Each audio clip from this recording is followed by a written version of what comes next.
Halo semua kelas 12 tingkat SMA dimanapun kalian belajar saat ini. Kembali kita berjumpa bersama dengan Ibu dalam pembelajaran bahasa Indonesia. Hari ini kompetensi kita adalah menganalisis struktur dan kaidah kebahasaan teks editorial. Sekali lagi, menganalisis struktur dan kaidah kebahasaan teks editorial. Simak penjelasan Ibu melalui video belajar ini ya. Tetap semangat. Nah, pada kompetensi menganalisis struktur dan kaidah kebahasaan teks editorial, maka ada dua kompetensi juga yang harus kita kuasai, atau ada dua kegiatan yang harus kita lakukan, yaitu yang pertama menganalisis struktur teks editorial, yang kedua menganalisis kaidah kebahasaan teks editorial. Pada pertemuan minggu yang lalu sebenarnya kita sudah berbicara tentang struktur teks editorial. Namun hari ini kita ulang kembali ya. Struktur teks editorial itu ada tiga. Yang pertama adalah pengenalan isu. Yang kedua adalah penyampaian pendapat atau argumen. Yang ketiga adalah penegasan ulang. Pada pengenalan isu itu ada tertulis permasalahan aktual.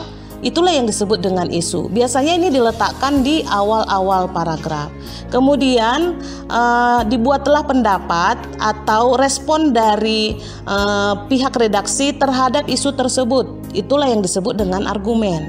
Ya, kemudian ditegaskan kembali secara ulang di bagian akhir paragraf mengenai harapan redaksi terhadap permasalahan aktual tersebut atau isu yang sudah diomongkan tersebut di awal paragraf tersebut ya. Itulah struktur teks editorial. Kemudian kita akan menganalisis kaidah kebahasaan teks editorial. Nah, apa saja kebahasaan yang terdapat pada teks editorial ya? Yang pertama ada kalimat retoris. Kalimat retoris adalah kalimat tanya yang tidak memerlukan jawaban. Yang kedua adalah kata-kata populer. Yang ketiga adalah kata ganti penunjuk yang merujuk pada waktu, tempat, peristiwa, dan lain sebagainya. Kemudian konjungsi kausalitas. Inilah hal-hal yang sering yang terdapat pada teks editorial. Nah, mengenai kebahasaan tersebut Ibu jelaskan satu-satu ya. Yang pertama tadi kalimat retoris. Kalimat retoris itu adalah kalimat tanya yang tidak memerlukan jawaban. Contohnya, apakah kita ingin hidup bahagia? Siapakah orang tua yang ingin anaknya susah? Adakah di antara kamu yang ingin gagal? Nah, pertanyaan-pertanyaan ini tidak perlu ada jawabannya ya. Karena sebenarnya jawaban itu sudah ada di dalam benak orang yang mendengarkannya. Nah, tujuan dari kalimat retoris ini sendiri adalah untuk memperindah kalimat atau untuk membuat kalimat itu lebih berestetika sehingga orang lain akan tertarik membaca teks editorial tersebut. Yang kedua adalah kata populer. Kata populer itu artinya kata yang mudah dipahami pembaca atau yang biasa didengar oleh pembaca. Contoh di dalam bukumu ada terkaget-kaget, pencitraan, menengarai, dan lain-lain. Semua kata-kata yang ada di dalam teks editorial itu pada umumnya dimengerti dan dipahami oleh pembaca karena sudah biasa didengar oleh pembaca. Yang ketiga adalah kata ganti penunjuk yang merujuk pada waktu, tempat, peristiwa, atau yang lainnya. Nah, dikatakan kata ganti penunjuk yang merujuk pada waktu, kita kasih contohnya ya. Sebelum mengadakan rapat, Presiden memberitahukan keputusannya pada sebagian menteri-menterinya. Nah, penggunaan kata sebelum itu adalah menjelaskan waktu. Sebelum mengadakan rapat itu adalah sebuah keterangan waktu ya. Kemudian kita lihat contoh yang merujuk kepada penggunaan tempat. Keputusan Presiden tentang kartu KIP kuliah ditandatangani di depan mahasiswa. Ini adalah salah satu bentuk keterangan tempat di depan mahasiswa. Kemudian yang merujuk kepada peristiwa. Presiden menandatangani pemberian 1 juta penambahan KIP kuliah untuk tahun ajaran baru ini. Ini adalah sebuah peristiwa ya. Beginilah contoh-contoh mungkin yang terdapat nanti dalam teks editorial yang kita baca. Selanjutnya kebahasan yang keempat adalah konjungsi kausalitas. Konjungsi kausalitas itu adalah konjungsi sebab akibat. Artinya konjungsi yang menyatakan sebab dan akibat. Contoh, sebab, oleh sebab itu, karena, oleh karena itu, maka, dan yang sejenis dengan itu. Itu jenis konjungsinya ya. Kita kasih contoh di dalam kalimat. Masyarakat sebagai konsumen menjadi terkaget-kaget karena kenaikan tanpa didahului sosialisasi. Ada hubungan sebab akibat di sana. Mengapa masyarakat terkaget-kaget?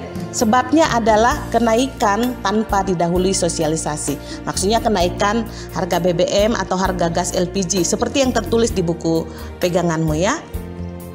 Demikianlah tadi struktur teks editorial dan kebahasaan teks editorial. Tentunya kompetensi kita adalah menganalisis struktur dan kaidah kebahasaan teks editorial. Jadi kita harus mampu menganalisis struktur dan kaidah kebahasaan tersebut dalam sebuah contoh teks editorial. Nah, di video ini ada Ibu buatkan contoh teks editorial yang sederhana. Sebelum kita analisis strukturnya dan kaidahnya secara berbarengan atau bersamaan, Ibu baca untuk kamu ya, sekaligus nanti kita analisisnya. Perlunya membatasi konsumsi gula pada anak. Tidak dapat dipungkiri bahwa anak-anak cenderung suka jajanan yang manis-manis, baik itu makanan ringan maupun minuman. Banyak orang tua yang kurang menyadari bahwa makanan dan minuman yang dijual di pasaran memiliki kandungan gula yang sangat tinggi. Alhasil, saat ini banyak orang terkena diabetes di usia muda. Baru umur 30-an sudah terkena diabetes. Oleh karena itu, orang tua perlu memerhatikan konsumsi gula pada anak sejak dini. Nah, mari kita perhatikan. Ya, yang pertama strukturnya. Bila kita lihat strukturnya, tentu saja ini adalah sebuah pengenalan isu atau sebuah tesis. Berarti ini adalah sebuah pengungkapan permasalahan. Apa yang menjadi permasalahan? Yang menjadi permasalahan bahwa perlu membatasi konsumsi gula pada anak. Kenapa? Karena anak-anak itu di umur 30-an pun ya boleh dikatakan seperti itu, di usia muda di umur 30-an sudah terkena diabetes. Nah, itu adalah strukturnya. Kemudian kalau kita tinjau dari segi kaidah kebahasaannya, coba kamu perhatikan tulisan yang Ibu buat warna merah, cenderung, makanan, minuman, terkena, itu adalah semua kata contoh-contoh kata populer. Ya, contoh kata-kata populer. Kata populer itu sendiri tadi kata-kata yang lazim kita dengar, yang biasa sekali kita dengar di kalangan masyarakat. Nah, itu adalah contoh. Kemudian kalau kamu perhatikan tulisan yang Ibu buat warna putih, oleh karena itu adalah konjungsi kausalitas. Artinya di dalam paragraf ini sudah terdapat kata populer dan kausalitas. Selanjutnya, mari kita analisis lagi paragraf berikutnya berdasarkan struktur dan kebahasaannya. Namun sebelumnya, Ibu bacakan untuk kamu ya. Berdasarkan rekomendasi dari American Heart Association, batasan konsumsi gula untuk anak-anak maksimal adalah 25 gram per hari. Gula ini sudah mencakup gula alami maupun gula tambahan. Gula alami adalah gula yang kita dapat dari buah-buahan, nasi, dan makanan non-olahan lainnya. Sedangkan gula tambahan adalah gula yang biasa ditambahkan saat proses produksi. Yang perlu diperhatikan di sini adalah gula pada jajanan yang dijual di toko-toko, terutama minuman-minumannya. Mayoritas minuman mengandung gula tambahan yang tinggi. Ambil contoh minuman-minuman yang banyak dikonsumsi anak-anak, misalnya yogurt yang mengandung 27 gram gula, teh kemasan mengandung 25 gram gula, dan kopi-kopi kemasan mengandung 18 gram gula. Nah, kita mulai ya. Kalau kita tinjau dari segi struktur, ini adalah penyampaian argumen. Ya, argumen itu sendiri adalah respon dari pihak redaksi terhadap isu aktual atau isu yang sedang hangat dibicarakan di dalam sebuah pemberitaan. Jadi teks editorial itu kan meluruskan ya, atau sikap sebagai sikap rekomendasi dari pihak media sendiri terhadap teks editorial tersebut. Itu ya. Jadi ini adalah argumentasi. Kemudian kalau kamu perhatikan warna putih yang Ibu buat, tulisan warna putih yang Ibu buat, itu semua adalah kata-kata populer, batasan, gula alami, jajanan, dikonsumsi. Ini kan kata-kata yang lazim sekali kita dengar di kalangan masyarakat ya. Jadi bukan istilah teknis, Kemudian di situ juga ada Ibu buat tulisannya hitam ya, saat. Nah, saat itu adalah kata ganti penunjuk waktu. Apabila kita menggunakan konjungsi saat, itu berarti kita sedang membuat sebuah keterangan waktu. Gitu ya. Coba kita periksa. Sedangkan gula tambahan adalah gula yang biasa ditambahkan saat proses produksi. Jadi saat proses produksi itu adalah sebuah masa atau waktu. Kemudian di situ juga ada tertulis kata di sini. Di sini itu adalah kata ganti penunjuk tempat ya. Tentu saja coba Ibu bacakan untuk kamu. Yang perlu diperhatikan di sini adalah dan seterusnya. Nah, yang perlu diperhatikan di sini maksudnya dalam konsep tulisan ini, yang perlu kita perhatikan adalah gula pada jajanan yang dijual dan seterusnya. Seperti itulah kata ganti penunjuk tempat ini dituliskan pada kalimat-kalimat yang terdapat di teks editorial tersebut. Selanjutnya kita periksa lagi atau analisis lagi paragraf yang terakhir ya. Sebelum kita analisis berdasarkan struktur dan kebahasaannya, Ibu membacakannya untuk kamu. Fakta di atas sedikit menggambarkan tingginya kadar gula pada satu jenis jajanan. Padahal tentu saja anak-anak masih mengkonsumsi jenis makanan lainnya. Oleh karena itu di sini penting sekali bagi orang tua memerhatikan makanan yang dikonsumsi anak-anak per harinya. Sebab tidak seorang pun orang tua yang menginginkan anaknya sakit, bukan? Nah, kita coba ya.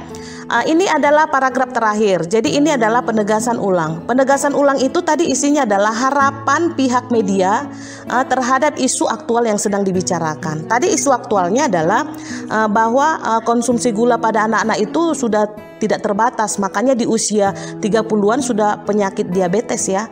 Nah, ada harapan dari yang punya redaksi terhadap itu. Yaitu apa? Penting sekali bagi orang tua memerhatikan makanan yang dikonsumsi anak-anak per harinya. Jadi sejak dini sudah harus diperhatikan orang tua konsumsi makanannya gitu ya. Itulah yang disebut dengan penegasan ulang. Kemudian tulisan yang berwarna kuning yang Ibu buat itu adalah coba Ibu baca untuk kamu ya. Tentu saja anak-anak masih mengkonsumsi jenis makanan lainnya. Nah, ini adalah kata ganti penunjuk peristiwa. Apa peristiwanya? Bahwa anak-anak mengkonsumsi jenis makanan ya, jenis makanan yang bermacam-macam maksudnya. Kemudian ada warna merah di sana oleh karena dan sebab itu adalah konjungsi kausalitas. Kemudian warna hitam di sini adalah kata ganti penunjuk tempat. Kemudian satu lagi kita jumpai di sini kalimat retoris. Mana kalimat retorisnya? Warna kuning yang terakhir Ibu baca untuk kamu. Sebab tidak seorang pun orang tua yang menginginkan anaknya sakit, bukan? Nah, ini adalah sebuah pertanyaan yang tidak perlu dijawab. Begitulah analisis kita terhadap teks editorial ini, baik dari segi struktur maupun kebahasaannya.